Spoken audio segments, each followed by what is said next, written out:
ሁለተኛው የሲለብል አይነት ደግሞ ክሎዝድ ሲለብል ይባላል። ክሎዝድ ሲለብል የሚባለው አንድ ሲለብል የመጨረሻ ድምፁ ካንሰነንት ወይም ተነባቢ ድምፅ ሲሆን ነው። ት የሚለው ሲለብል የመጨረሻ ድምፁ ት ነው። ት ደግሞ ካንሰነንት ሳውንድ ስለሆነች ይህ ሲለብል ክሎዝድ ሲለብል ይባላል። ሁለተኛውን ቃል ብናይ አስክ የሚለው ሲለብል የመጨረሻው ድምፅ ክ ስለሆነ ክ ደግሞ ካንሰነንት ሳውንድ ስለሆነ ሲለብሉ ክሎዝድ ነው።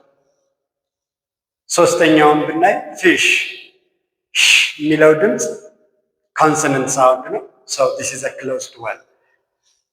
አራተኛውን ቃል ብናይ ለምሳሌ ለንች ስንል የሚለው ድምፅ ካንሰነንት ስለሆነ ይህ ሲለብል ክሎዝድ ሲለብል ይባላል ማለት ነው። ስለዚህ በእንግሊዝኛ በካንሰነንት ድምፅ የሚጨርሱ ሲለብሎች ክሎዝድ ሲለብል ታይፕስ ይባላሉ ማለት ነው።